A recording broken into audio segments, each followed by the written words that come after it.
বুস্তা সরাইয়া আর আমরা বুস্তা ঘরের মেয়েতে সরাই 1000 টাকা করে টাকাটা কোনো বড় না ভাই 1000 টাকা করে পাইছি আমরা। আবার আপনার কাছে ওইনি কাছে করছে এটা আপনারটা করছে কথা বলছেন কইছি তোমরা কি খাবা যে যা খাইতে পারো খাও কেউ ঠান্ডা কেউ 70 টাকা কেউ 80 টাকা কেউ 50 টাকা ও পাইয়ে সব কিছু খাই চলে ইচ্ছে মতো। মানে হে কয় নাই যে তোমরা এই কোন ছড়ি খাও হ্যাঁ কয় নাই ওই যে তোমার ওই যে লগের সামনে তো ঠান্ডা না ওই যে তোমরা যে যা খাইতে পারো খাও যা খাবা হ্যালো তো ভাই মালিকটা হলে ভাই সব মনে বলতে সারেন্ডার করে পোলাটা খালি কইয়ে গেছে এই এরা মানুষ যে যা খাইবে খালি এসব করে দিবি কিন্তু মানে তো ভালো কইছে হেলে বেটার খাইছে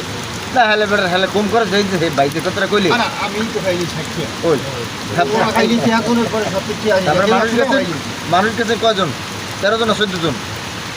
আমি হিসাব করে হাতে হাতে আবার কি প্রায় 600 টাকা খাইলিছি খাবো হাতে বিল আয় নাই কি কথা